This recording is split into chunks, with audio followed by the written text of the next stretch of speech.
The following podcast contains adult language and themes, so don't say we didn't fucking warn you. You're listening to SarahTalk. It's political. Senator Harris. She reminds me so much of, like, if Maria from Sesame Street went into politics and got angry about shit. Who's that other, the Wisconsin girl that nobody likes? What's her freaking something, sure? Yobitcher? Oh my god, this is gold. Keep going. Keep going. Critical. They care about the life of the unborn child, but once it's born, you know, it should pull up its little bootstraps and go get a second job and fucking take care of itself, you know? And positively LGBT positive. Look, and whenever there's someone coming after my community, they are either wearing a MAGA hat, carrying a Bible, or more often both. Oh, and occasionally completely absurd. Oh, they're shutting us down. They're deplatforming us. I do a pretty good Alex Jones voice. They're turning the frogs gay. Okay, you're sleeping in the child's room tonight because there's no way you're sleeping next to me. That is disgusting. I'm going to have nightmares. And now, from Haines City, Florida, your host, Sarah Austin. Well, you are sure lucky I do a show. Because I was real close not to doing this show tonight. Holy fuck, guys. Oh, my God. So anyway... I wish I knew what to say or do. Like, yeah. Every week, this is what happens. Yeah. And nothing changes. No, nobody's No ever one comes even in here. room. Yeah. No one comes in here. No one touches anything. No one changes anything. There are no settings moved around. There's no cables switched out. There's nothing different from one week to the next. And yet, every fucking week, we come in here and turn the thing on, and it's dead air. Yep. No audio. And I just don't get it. And I'm really kind of over it. And I'm especially over that. Oh, stop it. That's the first noise she's made. I don't care. It's just, it just sets me off. Okay. It's okay. Just mad. Like I don't know. You got to understand the headspace that I'm in. I get it. In order to understand it. Okay. I get it. Anyway. So, hey, we're doing a show. What's up? What do you want to talk about? You said you had stuff. Yeah. I have some news stories that I pulled out to talk about. Okay. I don't know. Where do you want to start? Oh my God. I don't know. It's been a week. Yeah. It's been a crazy week. Yeah. We went to ICE today. We did. That was fun. It was cold. Yeah. It always is. Yeah. 9 degrees. 9 degrees. Ooh. We have gone almost every year since the 9-year-old was born. Yeah. They did this thing where they thought they were gonna like get in bed with DreamWorks, and they did like Shrek Christmas or whatever. It was like, stupid theme. Yeah. That was the last we went to that one and they were like, yeah, this is stupid. So they do this thing at Gaylord Palms at the hotel in the convention center. It's a nice sculpture walkthrough thing, and it's all hand carved, ice sculptures, and it's really cool. This year was Polar Express. We've been to, I think the first one we looked up was the Night Before Christmas. Mm-hmm. I want to say one year was the Grinch. Yeah. I don't know if we went to that one or not. Anyway, there was a bunch couple of years that we skipped, but. The DreamWorks years, they did Madagascar and the Penguin stupid garbage. Yeah. Yeah, it was all movie promotion stuff that just, This year's Polar Express was really good. Yeah, last year's was A Christmas Story, which was really good. Yep. So they're getting better again after the stupid stint of DreamWorks garbage. Yeah, well, hopefully the feedback that, and if they got enough feedback that was like, this is stupid, do Christmas classics. Yeah. Well, and there's like people that'll go every year just to go. And then there's people that were like, yeah, this is stupid, I'm not going. And we were like in that camp. We were like, yeah, I'm not going to go. I never even saw that movie. Like, do something Christmas themed, sure. Right. And what does Madagascar have anything to do with Christmas? There's penguins in it. Oh, whoa. Or Hey, there's this great DreamWorks movie, and they did like 2 sequels and then a Christmas special. So we're going to do that. No, stop it. Yeah. No, there's so many awesome things you could do. Like you could go back. I'm sure a lot of it's licensing too. Like they probably have to pay a lot to license. I would love to see a Babes in Toyland. Toyland. Wow.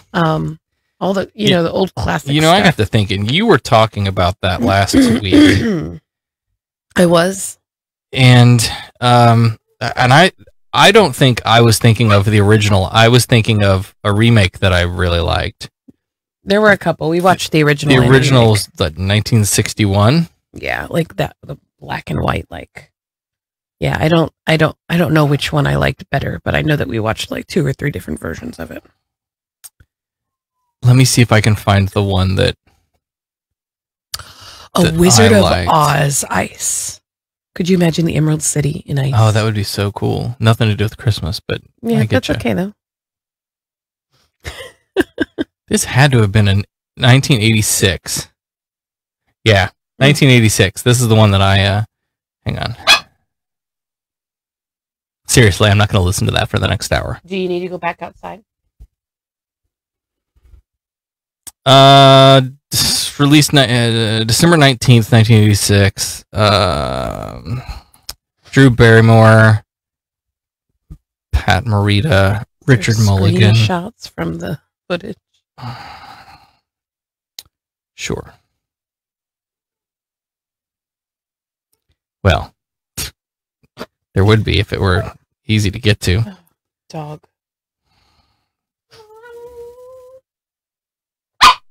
I'm going to put her out. Yes, please.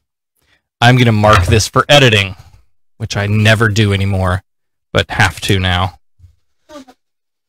Sorry, I'm in a grumpy mood, y'all. Just grumpy. I don't know. The whole thing's bullshit. Anybody else in a real shitty mood, or is it just me?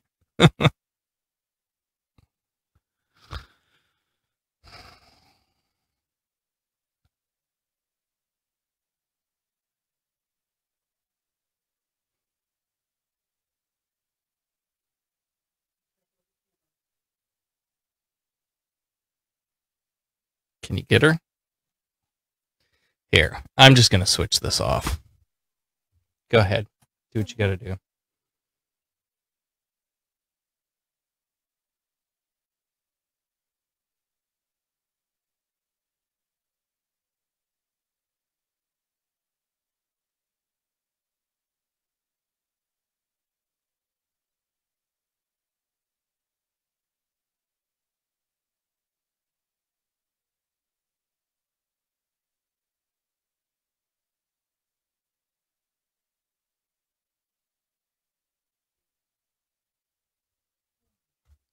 Now it smells like dog shit in here.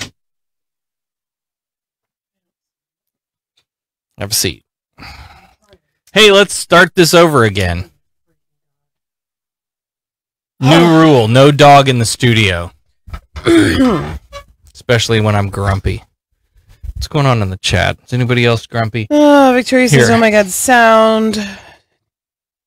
Yeah, I noticed the grumpiness, and David Mitchell Blood says, post-holiday blues. Yeah, maybe that's it. Yeah, I think that's... Do you remember that one? Yeah. I just had to sit down and watch them all. God. Okay. Well, it's been literally decades since I've watched any of those, so why not? Okay. Sure. We had Babes in Toyland, the 1986 version, taped off of something on a VHS, and I'm sure that was one of those tapes that I wore out because I can remember watching that over and over and over again.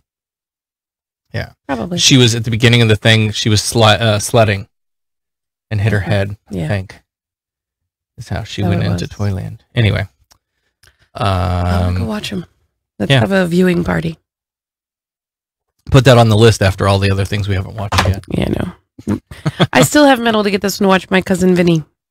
Yep. Hey, we didn't even watch Christmas Vacation this year, so I don't even want to talk really about off weird thing. We should have been doing that. Yep, we should have.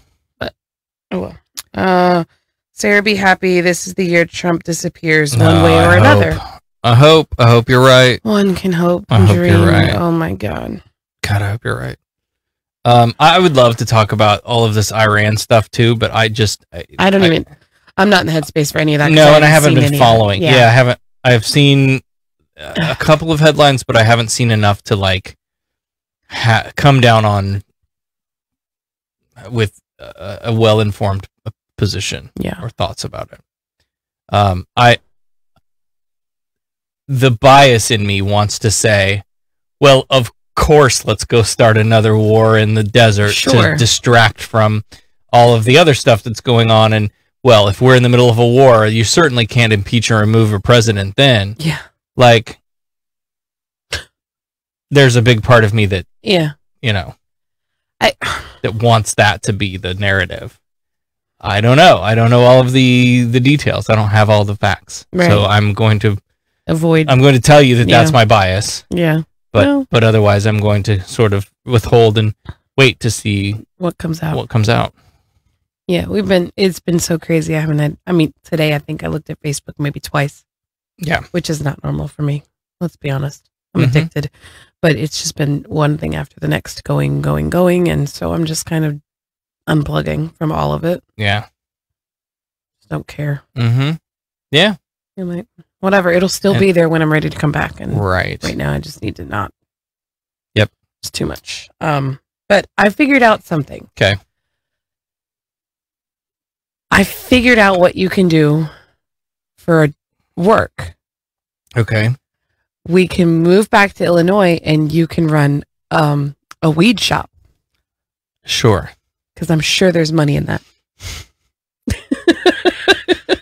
Right. Well, I don't want to do that.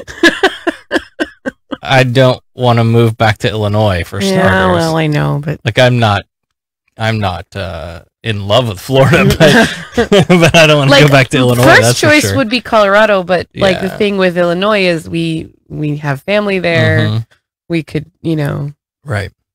See, but the thing about Colorado is we don't have family there. I know, right? Well, that's what you do. You go, but I have to have a job in Colorado that I don't have to leave my house, so that when it's like winter time, right. Well, the same would be true of Illinois because you don't want to leave your house, right? Yeah, there either. Because winter sucks. Yep. So anyway, let's talk about that because apparently there is this whole big conservative like my dad drama about your dad drama about how all these people lined up from the first day of weed, but none of them are in line at the get a job line. I hate to have because I was the one in the room, so I have to tell the story. You do. Sarah was asleep because she sleeps all day, and let me preface this with I love my father-in-law, but was this the story when I was just out of the room though? No, you were asleep. Okay. This was I missed this completely. Then have I not heard the story? This was Thursday. You came home and went to bed, I think. Okay. Well, yeah, it was. It's every day, but okay. It was the second day of the year because on January 1st, recreational marijuana became legal in Illinois, where they are from. Right. Okay, great. Yep. So it was Thursday.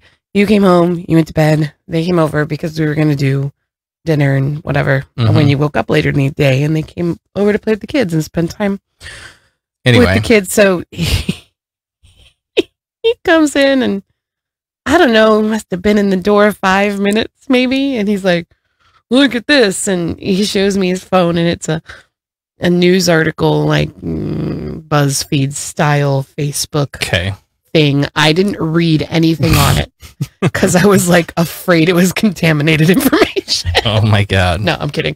I didn't read it because he didn't really hold it close enough that I could read it. And I wasn't about to snatch his phone out of his hand, although maybe I should have. But it's a picture of people lined up. I'm sorry. This is how I tell a story. Okay, Russell, get to the story. You fucking cunt. And it's a picture of all these people lined up. And I don't know what it is because I wasn't reading the story. There's all these people lined up for weed because this is the day it's legal. He has pictures from yesterday when it became legal, whatever. And it's like, oh, okay. Like, Right? I would have been in that line. cool, totally. Hell yeah. Do I know anybody in that line? Huh.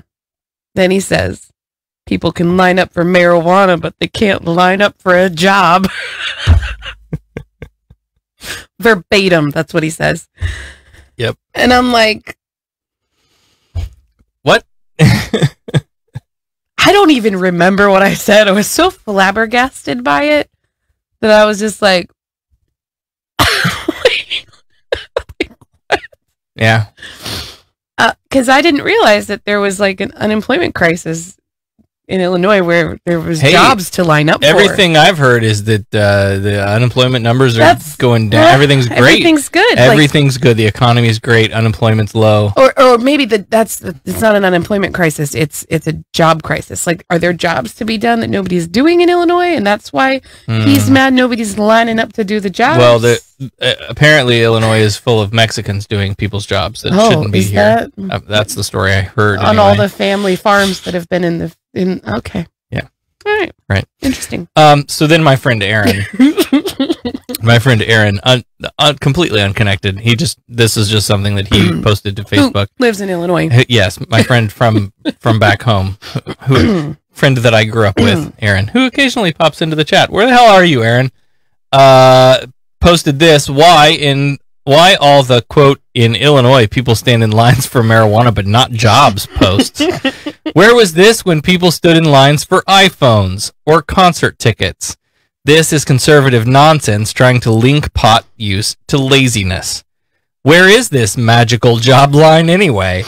I better not see any of you ever standing in a line. If so, I'm going to need proof of employment to justify your actions. Amen, brother. Okay, so now I got to tell you, Aaron and I, God, we were probably 19, 18, something like that. And we were down at we were in downtown Decatur at the radio station, WDZQ, is the local country music station. And we were in the line that went down the block, around the corner, around the block. For concert tickets? Overnight for Garth Brooks tickets. Of course we were. Of course you were. Of course. Because people line up for the iPhone, people line up for Black Friday. Right. People It's just this the culture that we live in. Right. And you know what? Maybe all those people in line have jobs. How are they going to pay for the weed if they don't have jobs? Exactly. Why are you just assuming that because they're lined up for weed, they must not have a job? Like, how do you think that? How does it work? They're going to use their welfare money use to their food stamps for weed. Yes. That's a campaign. Oh man. So let me catch you up on chat here. Okay. Victoria says, leaving parking lot, driving home. Can't comment. Still Be listening. safe. Yes, please don't drive comment. safe. It's illegal in Florida now to even hold your phone. Right? So yeah, be careful. David says, no moving. Weed should be legal here soon, too. Russell says, I've heard this story, but Sarah hasn't, and I'm 3 hours away. It messed her up so bad she had to leave the house and call me while on the way to the store. It's so true. I was like, you know what? I'm going to go to the post office. I haven't mailed this stuff out yet. And I'm going to go to the store. You guys got this? Cool. And I left. I called my brother. I'm like, save me. Yeah. I was just like, because I was just so stunned by it. I think had I been prepared for it, I would have had it. Yeah. But it was like so out of the blue, nowhere. Like they were barely been in the door 5 minutes, and it was like, what? Yep. What? Well, Wait a minute. and then we were sitting out in the kitchen, and this was the next day. He brought it up, or that later that night, maybe. Brought up something about Biden, and he said, I think your guy Bernie might have a chance. Yeah. And I'm like, what are we? You got to understand, religion, politics, all the stuff we talk about on the show, we do not talk about in my family. Yeah. And haven't. Forever. Ever. And I've been around at least the last 10 years that I have never seen this kind of conversation unfold. Right. And I'm sitting there going, like, because you guys know me. I just say. Every once in a while, he'll drop a little nugget of something, about, but it'll be like this weed thing, and then I'll have something to say. But like this was just straight up like, hey, your boy Bernie might actually have it this time. And then he was calling Liz Warren crazy. And then he said Liz Warren was crazy. And then, oh my God, it's just been, it's so bizarre. Yeah. Because I'm like, listen, old man, I love you, but you don't want to start this conversation. Really? Come on. Let's just put it back in the closet where it lives. Right. You still have 2 months here. A month and a half. Well, yeah. Well, they're going to take a break. Yeah. A much needed break by the way things are looking. I mean, it's one of those things. It's like, it's totally very obviously the gender gap, or not the generation gap. Yeah. The gender gap too, because let's just old white guy. I mean, but it is. But even your mom, I've noticed. Mm-hmm. You had gone down the hall, and he said something about, well, nobody's going to beat Trump. None of them can beat Trump. And I'm like, someone's going to beat Trump with something. It might not be the election, but, just kind of joking. And he goes, well, he ran on the promise to drain the swamp. And I said, yeah, and he hasn't done that yet. Yeah, he has. And I'm like, wait a minute. Give me one example, please. Right. Name one swamp rat. One. Yeah. One. Well, Biden. And no. Biden is not the swamp. And if you think Biden is the swamp. Right. Now, Biden, I'm sure they're all politicians. They all have their hands dirty somewhere. Right. No matter what color shirt you're wearing. But this whole, he really, and I'm just like, stop getting your news off of Facebook, please. Go to a reputable news source. Right. And that's you've been sleeping during the day. Mm-hmm. And so you've not caught he was in the bedroom with the kids and playing with the little one with the Legos or whatever it was. Mm-hmm. And all while they're playing, he's got his phone and he's playing all these Fox News clips or whatever. It's like, oh my God, he's a total Trumper. Mm-hmm. And I'm like, why? It's interesting because it doesn't make sense to me. I think I do not believe that my mother shares in his political persuasion, because the faces that she makes when he starts going off on his stuff, it's like, no, there are policy things that I think she's conservative on. Yeah, sure. But I think the biggest thing for her is she realizes that the president is just an asshole. Yeah. And it doesn't, that's party lines or not. That's not a party lines thing. Right. That's a human thing. Right. Because she said to me, I'm really surprised he's still alive. Yeah. And I'm like, yeah. Yes. Ditto, everybody is. If ever there were a president that, I would expect there to have been an attempt on his life, it'd be this guy. Just because of how divisive everything is and disgusting he is. Right. Horribly offensive. Did you see? There was a news story I was reading about a Fox News host that came out Me Too. While you're looking that up, I'm going to check on the comments here. Okay. Russell says, "Wait, Decatur had a downtown. Decatur is not the small town that Sarah grew up in. It's the big town outside of. That's where you went to go to Walmart. Right. So yeah. And then it was a blue collar town. Yeah. That had all the factories. David says, "What reputable news source?" Exactly. They're all kind of in the mud now. Just simple fact checks would be good. Yeah. Anyway, I can't find it now, but it was somebody who was like a fill-in host for Fox and Friends or something. Said that Trump would before he got elected, that she was considering being a judge at one of the Miss whatever pageants that he owned and operated or whatever. And so he was like, hey, you should come up to my office sometime so we can kiss and stuff. Yeah. God, he's such a nasty. Ugh. Right. Gross. Right. And yet the evangelicals are just like, Love him.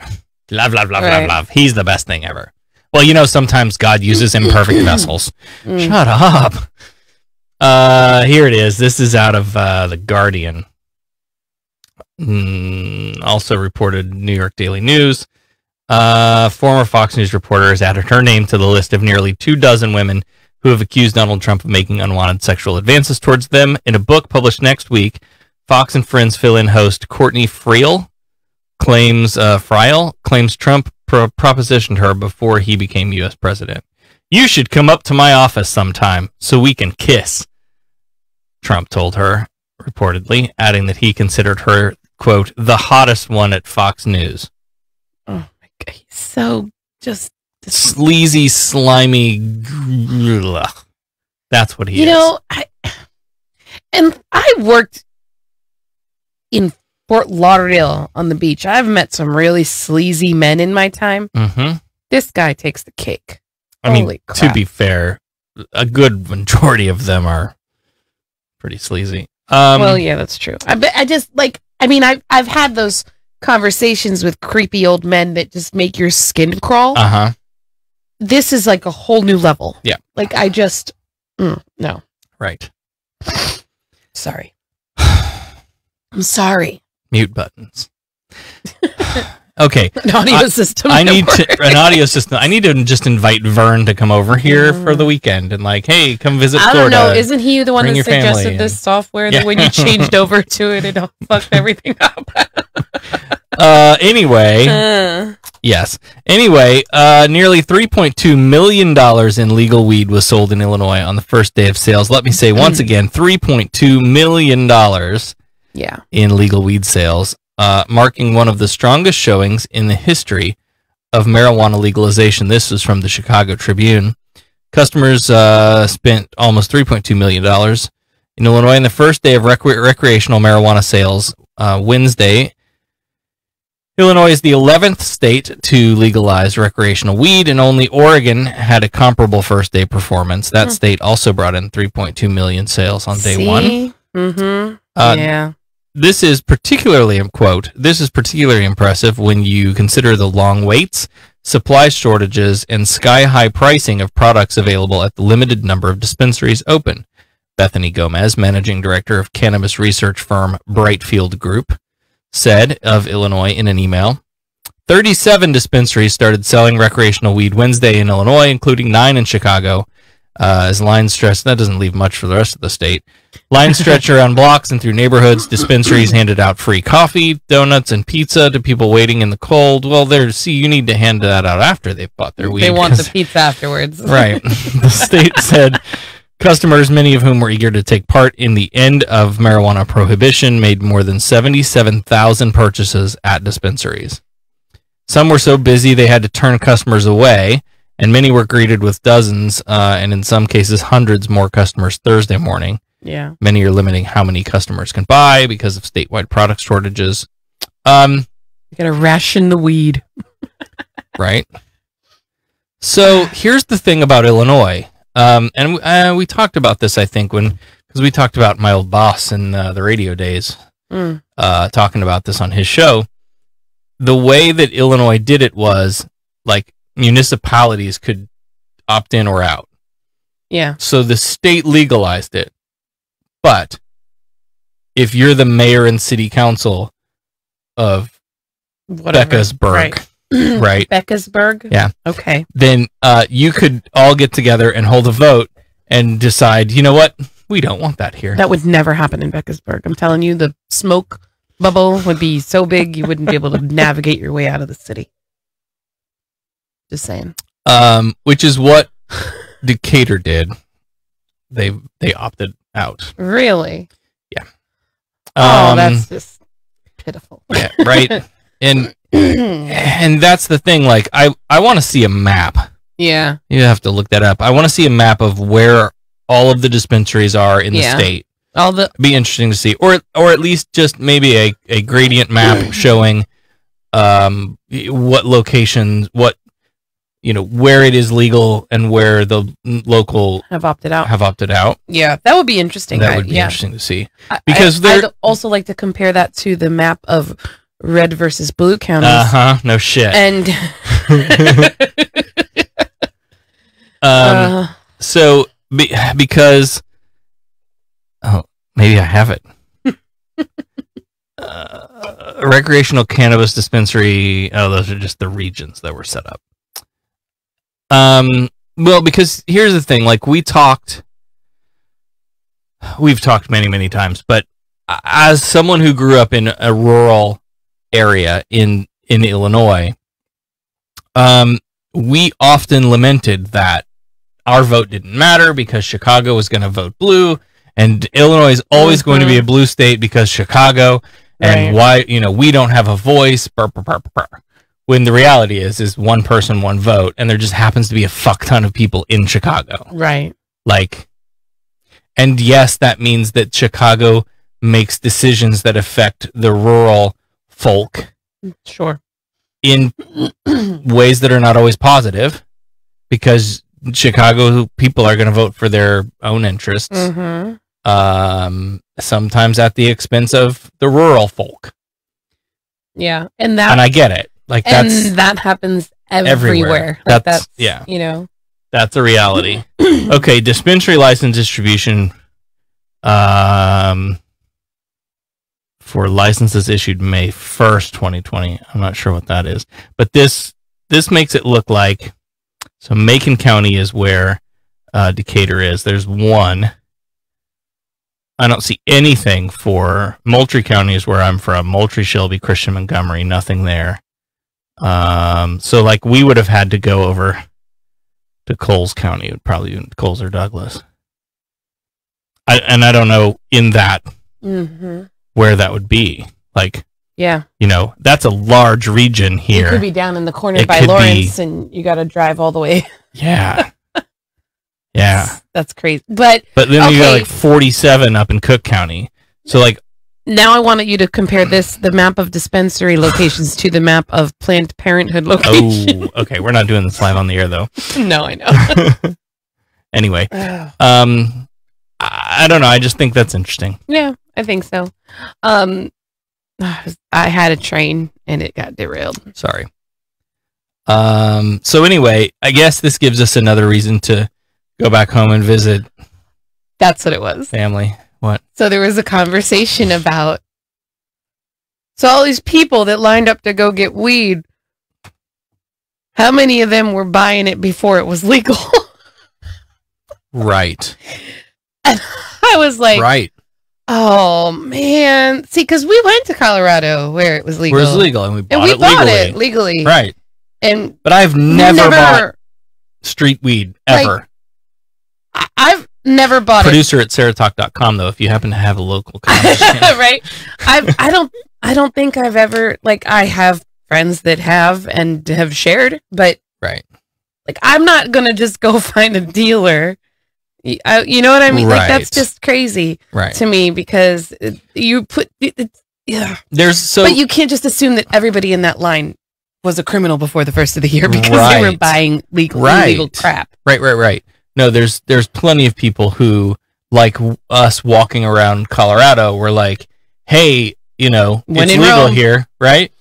Yeah. Yeah. Like, and for me, it was never tried this stuff before. Right. But it's legal here. Yeah. And do you know why I didn't? Because it was illegal. Right. Yes. Yeah. Because they spent my entire childhood telling me it was a gateway drug to, Oh, that was the other part of it. So how many dealers do you think they put out of business yesterday? And I'm like, not any of the ones who need to be put out of business. I still think, like if you were right, those are the ones that need to. Sure. Yeah. Anyway. All right, let's move on. Anyway, it gives us another excuse, I guess, to go back home. Because I said a long time ago, I've been down here, 12 years now? Something like that. I said long ago, weddings and funerals. That's it. I have no desire to go back to that. But now you can go back and be high while you're there, and it's tolerable. Right. If there's any close to my old hometown. Right. I don't know that there's not. There might be within. Or we'll just go to Chicago. Fuck it.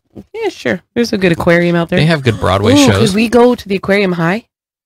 That would make the fish look really cool. Moving on. She never wants to do the things I want to do. Let's talk about presidential candidates. Julian Castro has dropped his presidential run. No way. Yep. I'm surprised he lasted. I'm surprised that the middle pack people are starting to drop off, and the crazy long shot no names are still hanging in there. That's what surprises me. Yeah. Former secretary, what did it see? It's from the New York Times. Former housing secretary and mayor of San Antonio was the only Latino candidate in the race. Oh.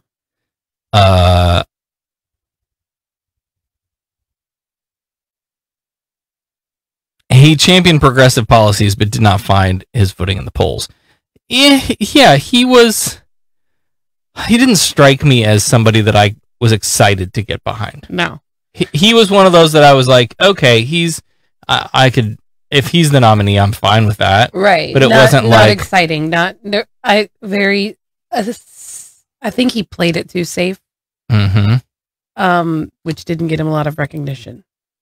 Right. There was no bold statements. There was no, I don't know, maybe there were and I missed them because he was just, I don't know, an underdog from the start. Right. But yeah, I would have voted for him, but I wouldn't have gone to a rally for him. That's kind of where I would put that.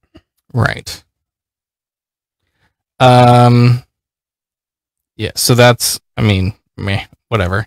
Just one less name. But he was making the debates, too. Yeah, he was there. He was hanging in there for a while.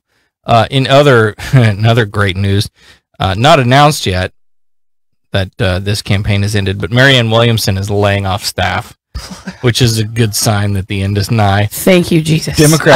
Democratic presidential candidate Marianne Williamson has laid off her campaign staff nationally.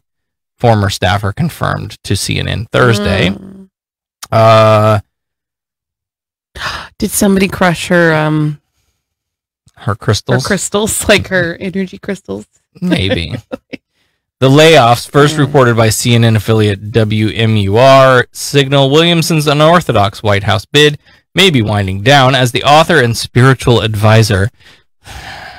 I hate that term. I do too. So that's all it should say. It should be the author, and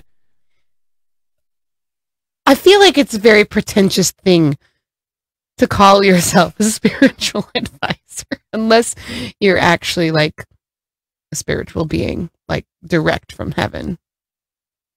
And how would anybody know? Right. I don't know. I just to me it just screams I'm a scammer. Yeah. I'm here to take your money. Yeah, sure. But it also reeks of what are the public speakers that are all, I'm a life coach, and there's a lot of every conversation is a TED Talk. Yes. But yeah, a lot of those people annoy me because I feel like they're just talking to hear themselves talk. They don't really have anything of any value to say necessarily. It's just right. Let me tell you, all of this stuff that worked for me, 99% of it isn't going to work for anybody but them. Right. Right, but it's the power of positive thinking, people, and stupid shit secret. like that. The secret. Yes. That her White House bid may be winding down as she's failed to gain meaningful traction in the crowded Democratic primary after missing recent debates. It had nothing to do with whether or not she was at the debate. I'm sorry. No. She's just batshit crazy. People are seeing that, and we already have somebody in the White House that's batshit crazy. Mm-hmm. We don't need to put somebody else in there that's batshit crazy. She said in an email, we've had a wonderful team, and I'm deeply grateful for their energy and talents, but as of today, we cannot afford a traditional campaign staff. I am not suspending my candidacy, however. Oh, of course not. A campaign not having a huge war chest should not be what determines its fate. The point of my candidacy has been to tell the heart's truth, and that does not cost money, she said. Forging a new path for campaigns is going to be necessary, if we're ever to forge a new path for our country. Here's my problem with this. Mm-hmm. She's going to have that pack of followers that would have voted for the nominee, but now they're going to write her in and throw their vote away. And then we'll be right back where we were. Yep. Stupid people. There's also, we've been kind of watching this happen for a while, but there is some division in the Methodist Church, right?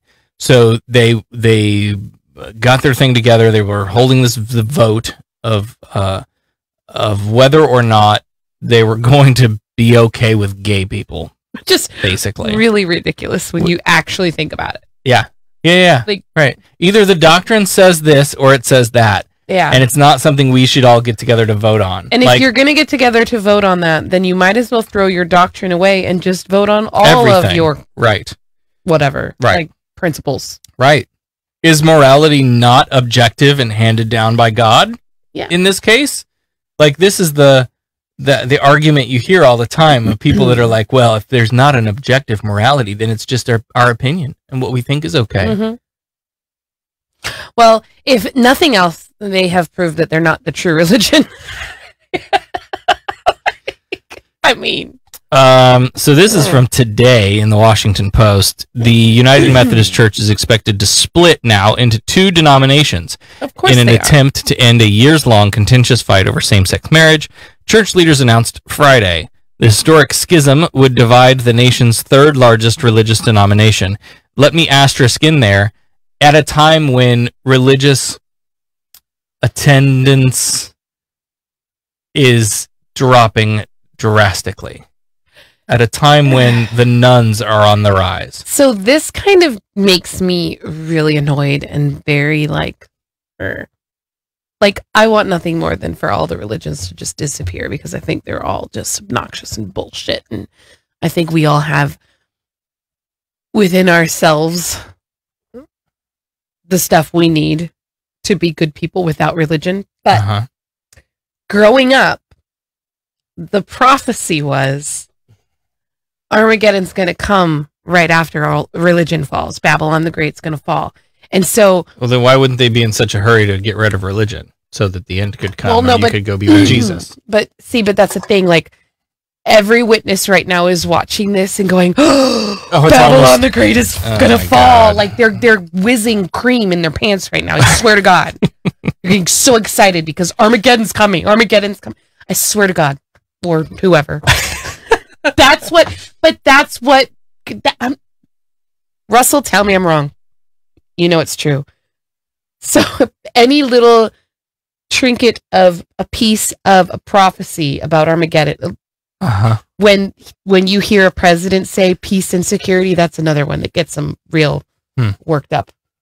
Like I could make a list. We could have a whole show about it. Let's do that. But it's so crazy to me because I hear these things and instead, like now my mind, instead of doing the Jehovah's Witness thing that goes, oh my God, Armageddon's coming. I'm like, I go, crap, I'm going to get a message from my mother telling me Armageddon's coming.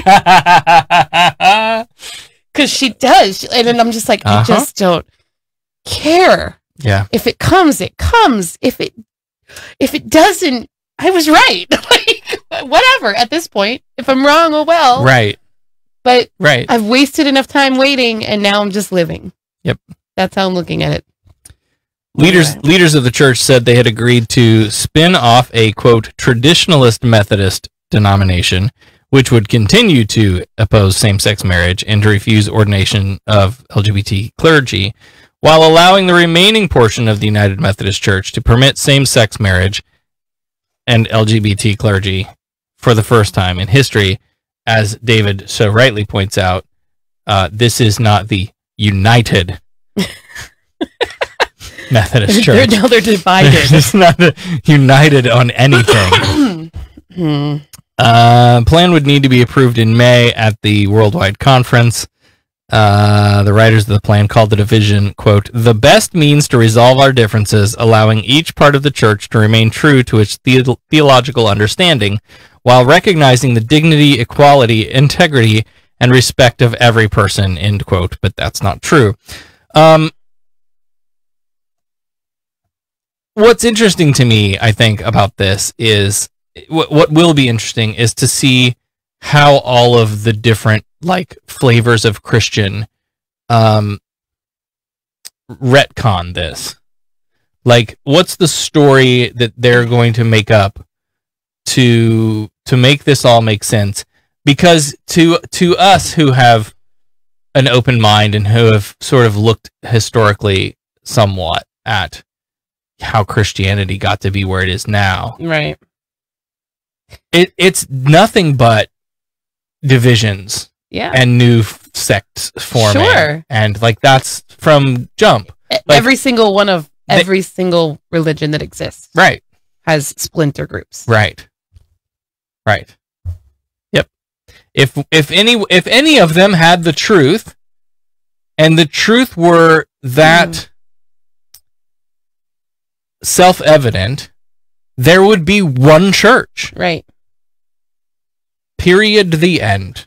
My favorite is that they all use the, well, that's just Satan.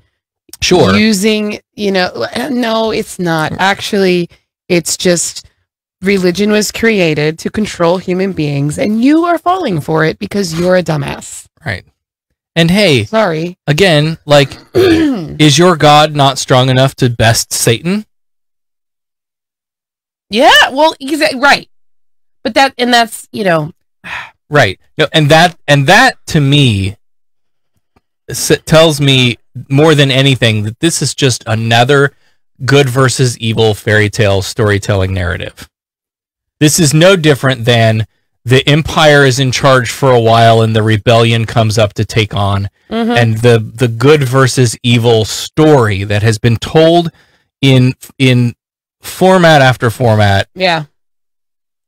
Probably from the beginning of time, from the beginning of communication. It's the same old story. Michael and Russell, both former witnesses, have backed me up, said I'm not wrong. Michael says, I remember my mom getting excited about Reagan saying something about peace and security. Happens all the time. Every day. Russell says, I wish I wasn't stuck hearing it every day. Victoria makes an excellent point that I absolutely love. The Beatles said they were more popular than Jesus, which at the time they were, and everyone lost their shit. Trump says, I've done more than Jesus, and suddenly he's the fucking Messiah. Yeah. This is the world we live in. He was at a campaign rally today. Was that today? That was today. It was the Evangelicals for Trump. Excuse me while I shove more caffeine down my throat. Let's see. So this was all like in the wake of all of this Iranian stuff. Here we go. So, Jesus, lady. I'm sorry. It's for our ASMR friends. Oh my God. It's either that or we're going to have to hire a new co-host. I'm kidding.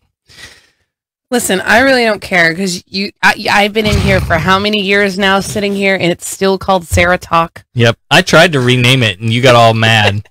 I don't remember this at all. I think I still have the picture that I edited the logo to say Becca Talk. Oh, that was whatever. This is from The Hill 3 hours ago. President Trump rallied evangelical supporters in Miami. Ew, am I gonna have to hear his voice? No. Oh, well, maybe. No, I don't want It's bad enough I gotta see his ugly face. Positioning himself as a champion of religious communities while ripping his Democratic opponents as radical leftists pursuing an extreme anti-religious and socialist agenda. I have a yes button, a no button, and I need a vomit button. Where's that? Well, if there's just a short clip, then I'll play that. Oh, he here's is 55. He is a short clip. 55 Have you seen him? seconds. He's only like 5'8". Hold on, I'm going to play this one. Oh. Well, I was going to play it. Let's see if it'll play.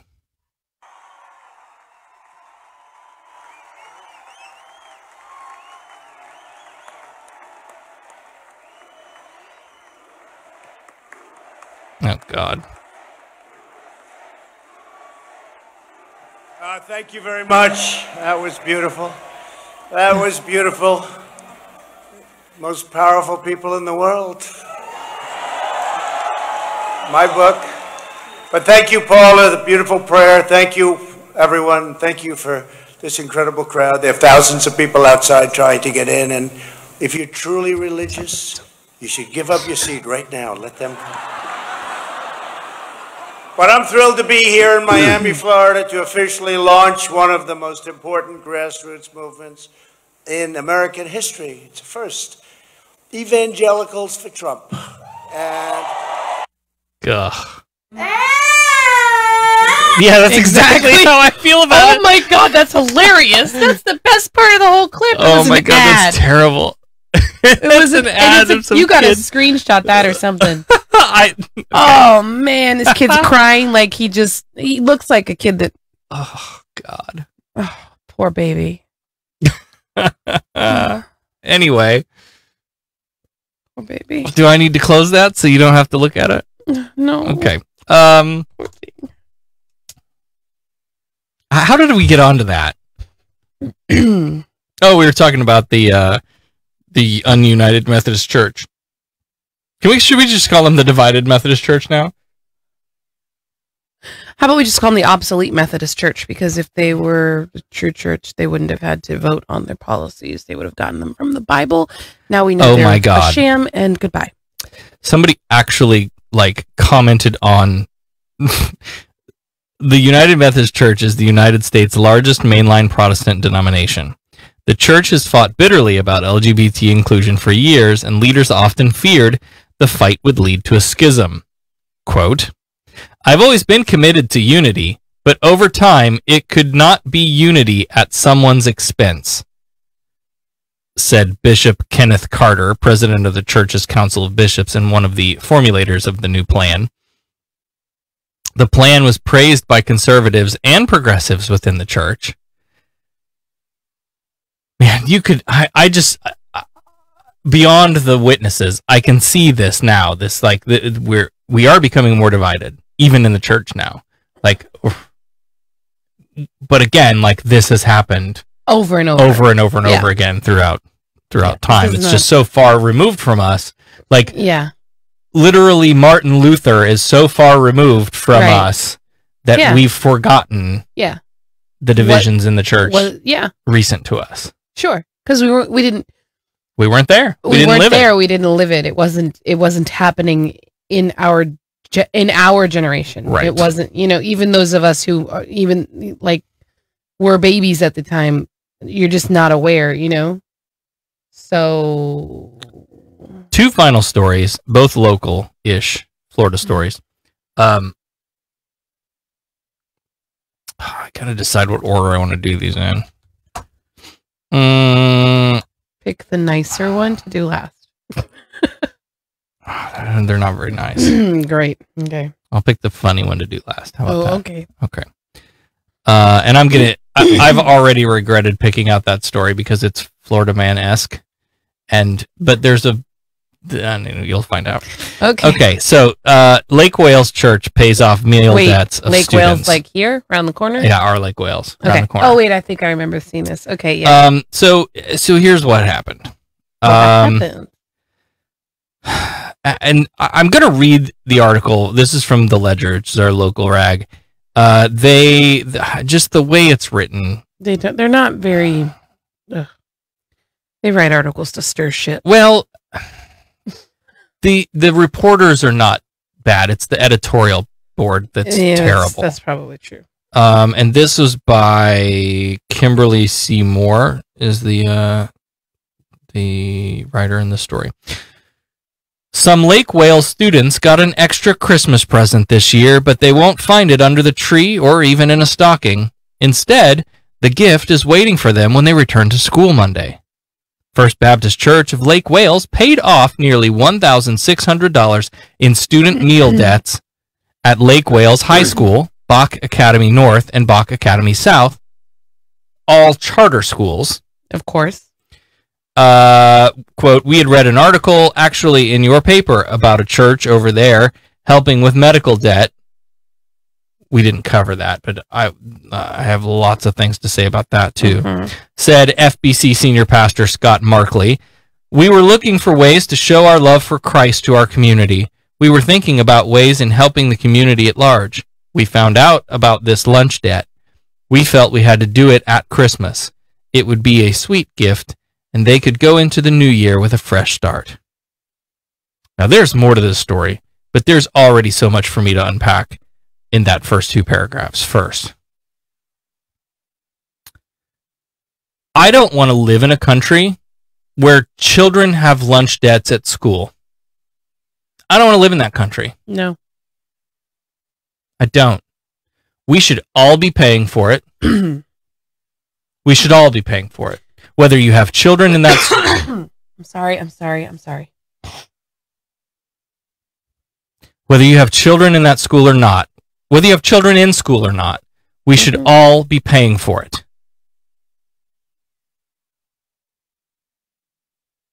We should not be leaving this up to charity. Because far too often charity doesn't come through. And I struggle with this, thinking about things that we do with our organization and charitable things that we get involved with. Yeah. Because if I'm being transparent, I'm doing it to help you, to help someone in need. We have created a fundraiser or a drive or a program or a whatever to support people in need because we need to do it. Yeah. That's what drives us to do it. Does it hurt to get a little PR in the process? No.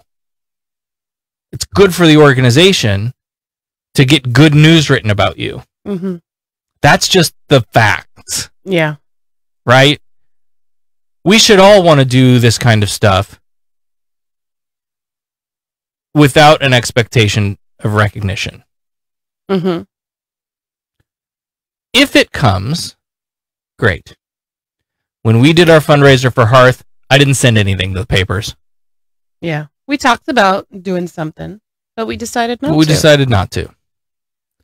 I don't know who reached out to who, but just reading this sure makes me feel like there was a lot of...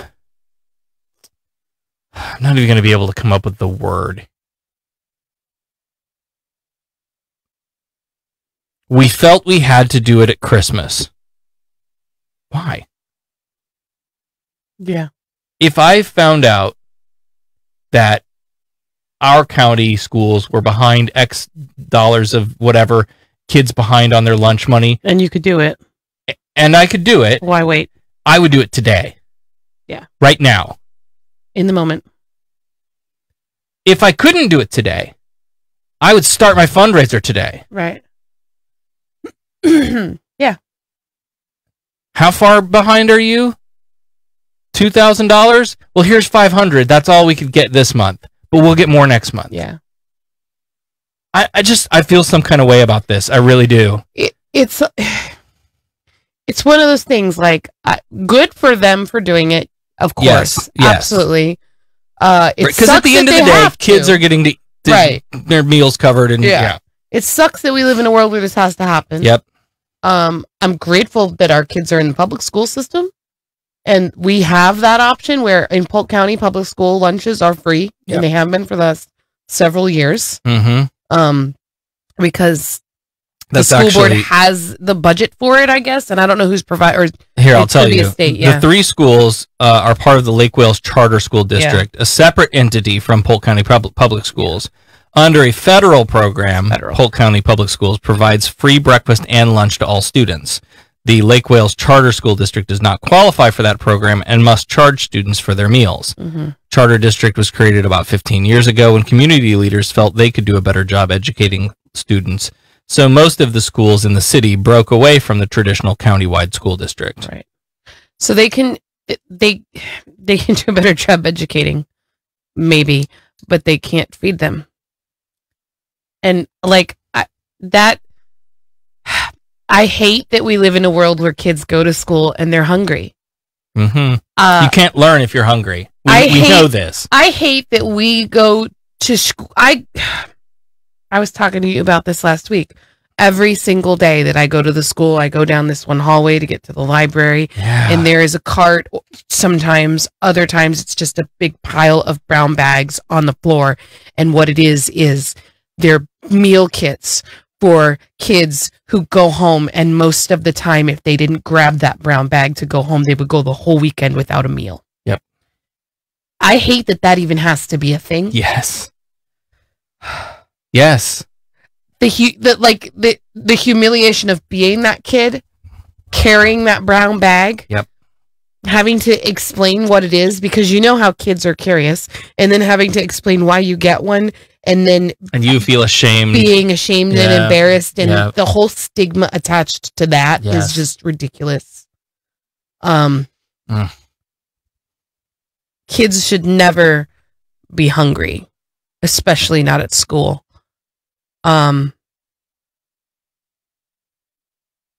So yeah, I'm grateful that somebody stepped up and did something for these kids. The shame of it all is that we have trillions of dollars just sitting in the bank accounts of CEOs for mega corporations. Yep. And we could be feeding every single starving kid in the world, and we won't even do it for the kids in our country. Yep. If you those are the people that should be going and paying off these lunch debts, not some church. And not even that. I'll go you one further. Those are the people who should be paying their share in taxes. Yeah. Oh. And that's why I'm a Bernie Warren fan. Like, make them pay their fair share. Bernie more than Warren. I'm still leaning Bernie. Yeah. That's the thing. People all talk all the time about, oh, we should tax the churches. We should tax. Okay, there's some good arguments and some bad arguments for, whether or not they should be taxed and treated the same as other 501c3 nonprofits. But who should be taxed appropriately is these fucking corporations that are just holding money away in the fucking Cayman Islands, earning ridiculous interest on this money that's just sitting in a bank. You want to hear something that'll make you sick? No. Oh, You're okay. going to tell me anyway. It would take 2.3 million years for a person making $50K a year to earn as much money as Amazon CEO Jeff Bezos. Try and wrap your mind around that. What was it I saw? There was a good one I saw too about it's the second day of the new year and Australia is burned to the ground, and we're going to start a war with Iran, and the CEO of your company has already made your annual salary in these 2 days. Yeah. Fucking garbage. Disgusting. And the money is there, and the kids are starving, and people are sleeping on the street. We could solve all of those problems. Veterans are sleeping on the street. Yep. We could solve people all of those problems. People that fought for the freedoms that we have. Ain't nobody So here's what I don't understand. The people that want to help them can't. Here's what I don't understand. Yes, that's where I was going. The people that want to help them can't. We don't have the money. We can't do it. Right. We're struggling. Yeah. At some point, the struggling people, some of them, because we know a lot of wealth is inherited, but every once in a while you have that, mini windfall. The Bill Gates is living in his garage and just comes up with this crazy thing, and now he's ridiculously stupid fucking rich. Yeah. Now, I don't know how he felt about taking care of the poor and the needy prior to his launch into money, but I guess my point is there was some poor person out there who thought, God, I hate the way that I live, and if I had the means, nobody would live like this. And then they got the means, and something changed. What? Where are those people? Yeah. Because there's some of them. Yeah. And some of them do give back and do. Well, you have there's, and maybe that's after they've bought their third mansion and their second yacht. What? Like you have the Ellens of the world. Yes, sure. You know she's loaded. She's got she doesn't need anything. She doesn't want for anything. And now she's using her platform to give back, which is great. Yep. But she can't be the only one. She's not the only one. So where are the rest of them? And how do we take whatever it is that is driving that desire to give back and grow that and teach that to the people who need to the people that can do the most good. Because you get these billionaires who have all the money in the bank they could ever want. They're never going to go, like, unless they make really bad decisions, they're going to have a really nice place to live out their lives. Most of them are all old anyway. They don't, like, you know what I mean? Like, it's just ridiculous. But no, what's going to happen is they're going to pass all their money on to their rich, entitled kids. And there's a small percentage of those heirs that might do the right thing with some of it. Right. But this is the Lake Wales High School principal, Donna Dunson, in this article. Said that while the generosity blew her away, she actually wasn't surprised because the community is so often taking care of the children at Lake Wales schools. I know sometimes if you're not in that situation yourself, or you don't work with kids that are, you may think, what's the big deal with lunch money? She said, I'm still shocked by the toll that it takes on our kids. We have parents at that school, and I would contact them for a parent conference, and they'd be hesitant because they don't have the transportation or the money for gas. And we have a lot of hardworking parents working 2 and 3 jobs to help their families. And actually, a lot of our kids work as well just to help make ends meet. I don't want to live in this world. This is not the world I want to live in. You should not have to have a job while you're in high school. My feelings about charter schools... A summer job, maybe. My feelings about charter districts aside, like, I get it being... if you live in that community, that's your only option. Because they've all decided to go this direction. And your zoned school may be farther away. Sure. Whatever the reasons are, sure. Right? You've chosen to send your kid to this school, and fine. I don't think that I would send our kids to the zoned school where we are. No. Like, we got really lucky that we were able to get into a choice school. Right. But, I totally understand that. Yeah. Sure.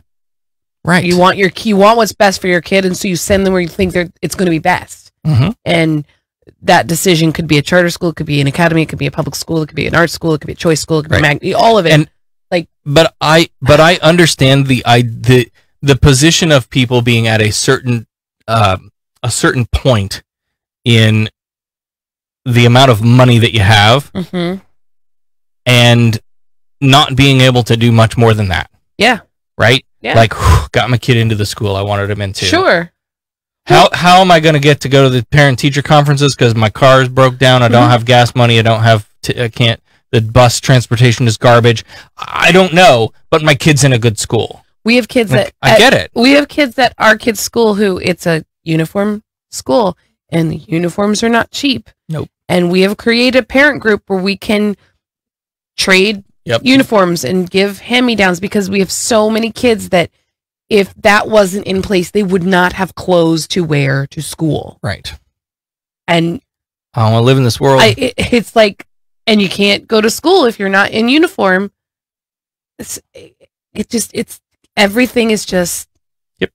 But that speaks to community taking care of the kids. Like, I totally. Yes. Totally am glad that we have that, and it seems like it exists here in this situation. Right. But oh my God, this world is on fire. Yeah. Yeah.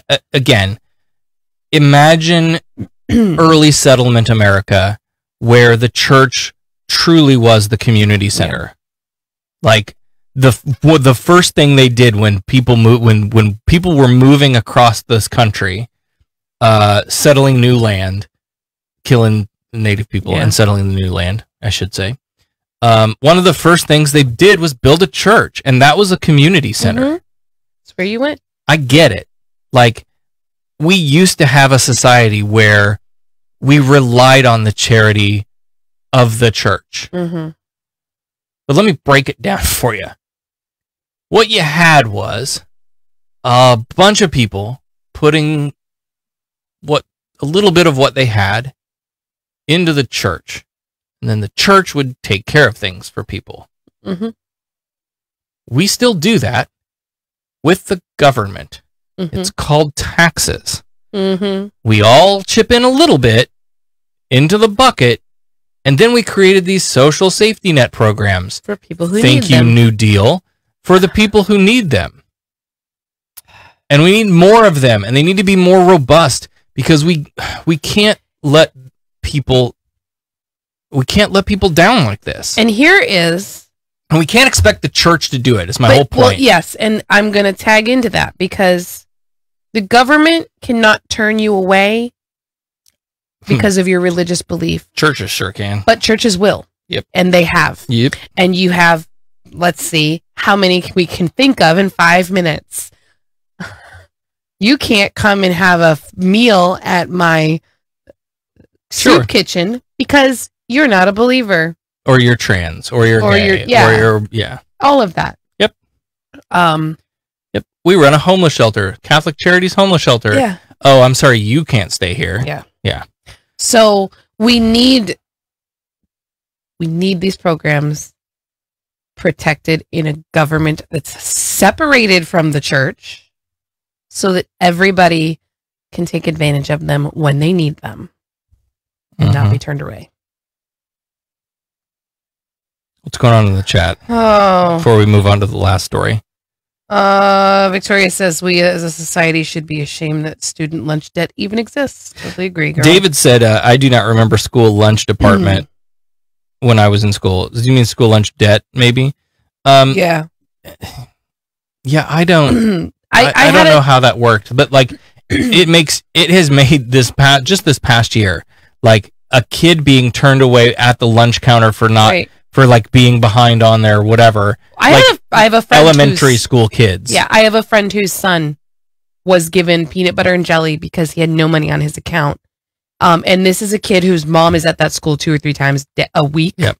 And there was no reason for that because she was like there. And they could, like, not that they didn't even, they had the money. She just didn't know that the account had nothing on it. Here's the thing. If I was there, the news story wouldn't be child gets turned away from lunch counter for balance being behind. The news story would be Sarah, the lunch lady, got fired because she was paying for kids' meals out of her pocket. Yeah. That's what would happen. Yeah. Because I would be buying all of these kids lunch. I would buy all of them. Here, honey, you hungry? Come on. Yes. Yeah. Or I would just give them the fucking food. Right. Charge it to nobody. That's what I would do. Anyway.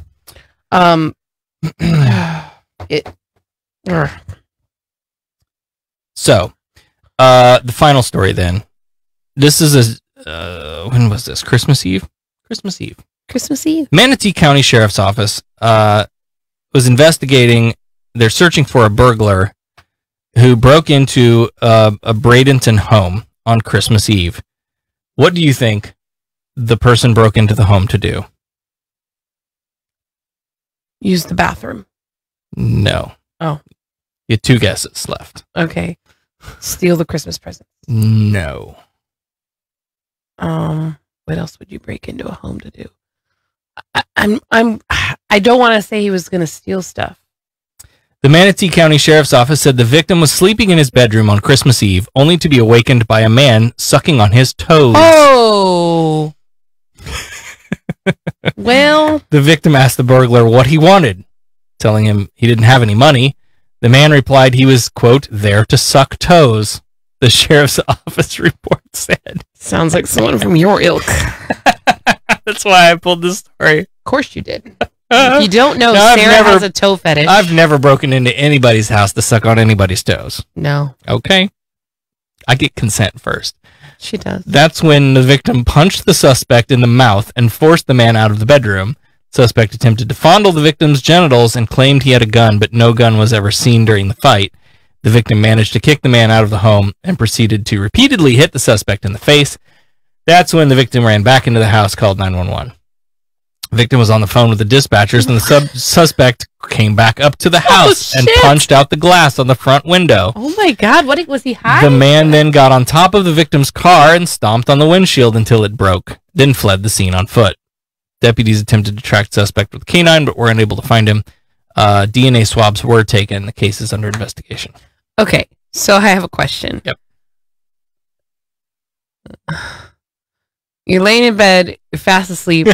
And you wake up. All of a sudden, you feel somebody's mouth on your toes. And then you call 911.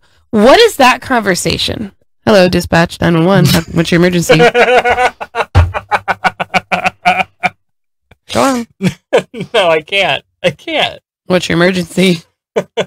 Well, he didn't call 911 until he had a fight with this guy. Oh, okay. So they fought it out, and then he ran back inside and called 911. But still, you got to say, like, help, send the police. A dude broke into my house to suck my toes, and I just kicked his ass. Like, what do you say? Yeah, exactly. I really want to hear this call. Oh, that's what I want.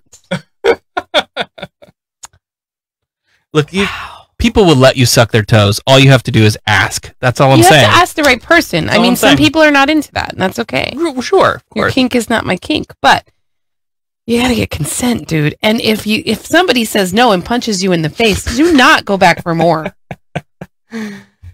Oh, God. What do we have going on? Is there anything going on? We're going to take the Christmas decorations down outside tomorrow, I think. I got everything else packed up. Should I tell them how I labeled my Christmas tree? Sure. So, if you saw my Christmas tree that Sarah got me. Right, not the Christmas tree. My ceramic Christmas tree that reminds me of my grandmother. Yes. Very special. Yes. So, it came in a cardboard box with the foam insulating wrap around it so it's nice and safe and snug so it won't get broke, right? So, I wrote on the outside of the cardboard box on one side, Becca's very special Christmas tree. And then I wrote on the other side, very fragile, like 45's ego. And on another side, I wrote break it and die. And anyway. Right. So I labeled I put all my Christmas decorations away. And then I labeled my Christmas tree box with snark. That's great. It'll age well. In 30 years, you'll look back at that and laugh hysterically. Darwin Day is coming up, the 12th. January 12th is Darwin Day. Maybe we'll do something for that. I don't know. But anyway, let's call it a night. I'm ready to go to bed. I was ready to go to bed before it ever began. And then there was shit show storm audio. What can we call that? The audio apocalypse. Okay. Whatever. Sure. Sounds great.